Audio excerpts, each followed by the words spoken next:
कटक बड़ मेडिकल रे सफल होईची द्वितीय लिवर ट्रांसप्लांट। नयगढ़ अंचल 39 वर्षीय मानस मुदुली शरीर में विरल अस्त्रोपचार करा पत्नी छवि मल्लिक मानस को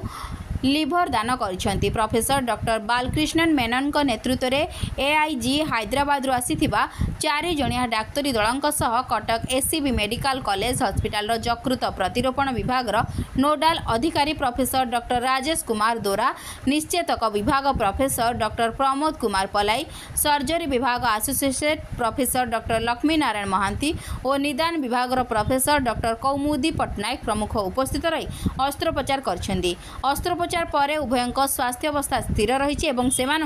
उक्त विभाग आईसीयू रे रखा जाइछि। एससीबी मेडिकल कॉलेज अधीक्षक प्रोफेसर डॉक्टर लुसी दास प्रत्यक्ष तत्वावधान में समस्त कार्य परिचालित होता बेले अतिरिक्त अधीक्षक डॉक्टर मनोज कुमार पट्टनायक एवं कुला सचिव डॉक्टर अविनाश राउत समस्त कार्यर प्रत्यक्ष भाव तदारख करथिले।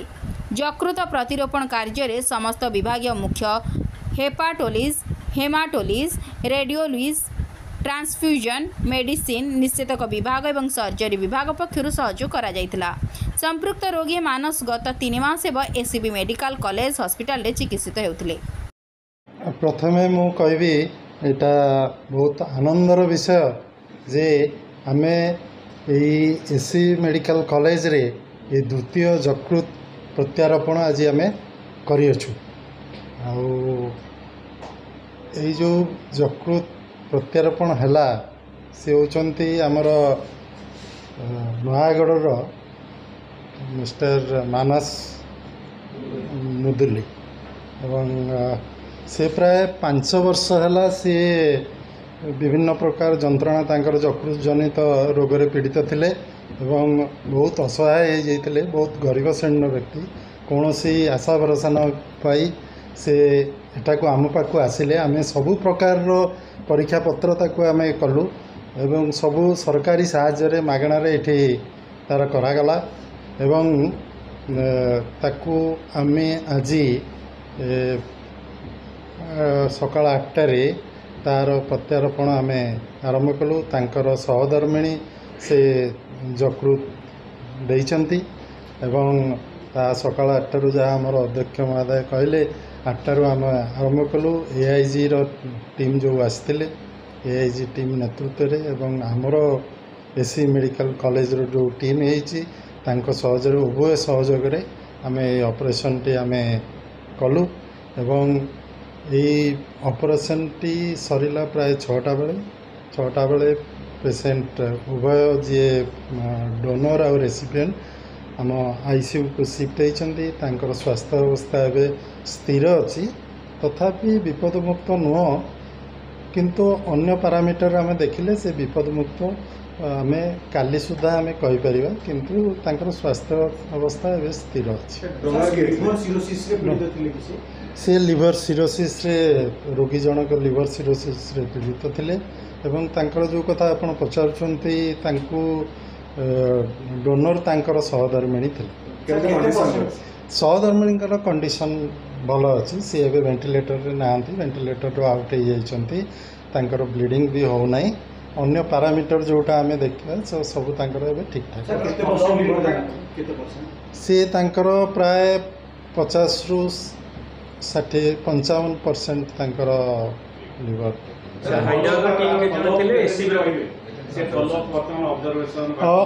ऑब्जर्वेशन प्रथम तो आज ऑपरेशन हैला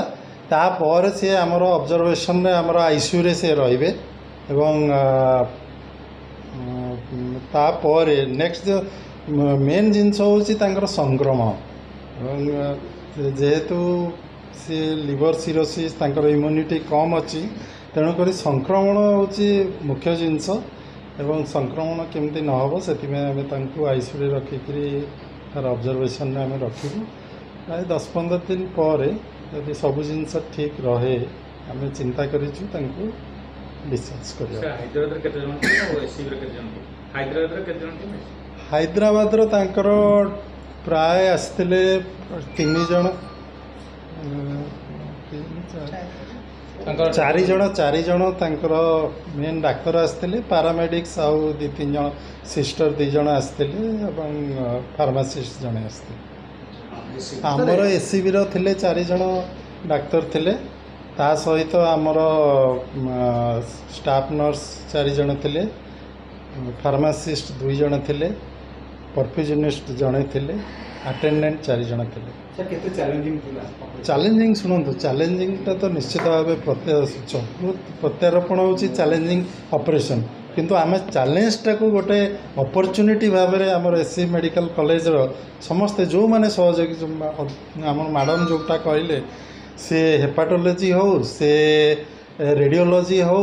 से अन्य जो जो डिपार्टमेंट आनुषंगिक डिपार्टमेंट रही पैथोलॉजी ये सब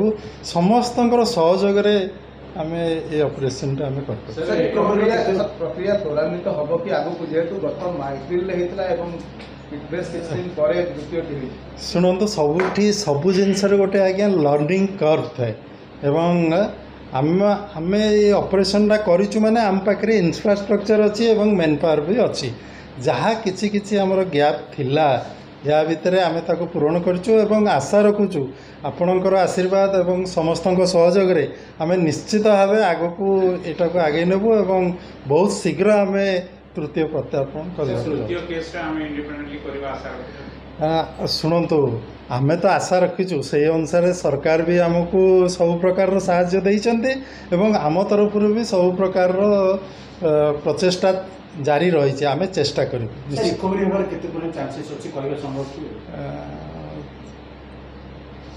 एबे तांकर स्वास्थ्य अवस्था स्थिर अच्छी रिकवरी बहुत जिनस आपणकर निर्भर करे आपणकर कहीं सी जो रोग पीड़ित थिले ता सहित अन्य ऑर्गन भी किछि किछि डैमेज होइछि सबु गुड़ाक रिकवरी करने से केमिति रिकवरी करूँ डे टू डे आम देखला पर आम आपन को अप टू डेट करदेबू जे पेसेंट केमती अच्छा आजिकार यही समय पेसेंटर अवस्था स्थिर अच्छी। एससीबी मेडिकल कॉलेज हॉस्पिटल ले द्वितीय लिवर प्रतिरोपण सुचारू रूपे सफल होइछि। यह आमर जो अच्छी जो यकृत विभाग जो प्रकोष्ठ अच्छी से ऑपरेशन पई सेठारे करा जाइछि। हैदराबाद रो एआईजी टीम जहाँ कि तांकर डॉक्टर बालकृष्णन द्वारा गठित और आमर एससीबी रो डॉक्टर दोरा द्वारा जो टीम गठित होइछि सेमानक सहयोग रे ऑपरेशन सफल होइछि। ऑपरेशन प्राय सकाळ 8 रु आरंभ हो संध्या 6टा जाए चली यह सहित अन्य विभाग प्रोफेसर माने तथा रेडियोलॉजी हेपाटोलॉजी हिमाटोलॉजी सब विभाग प्रोफेसर माने ब्लड ट्रांसफ्यूजन यूनिट समस्त एठार उपस्थित थे और सहयोग करछंती और ऑपरेशन टी सफल भाव संपूर्ण होइछि। आमर डॉक्टर मनोज पट्टनायक जे कि आमर एडिशनल सुपरिटेडेंट अच्छा से सेठारे उपस्थित थिले ऑपरेशन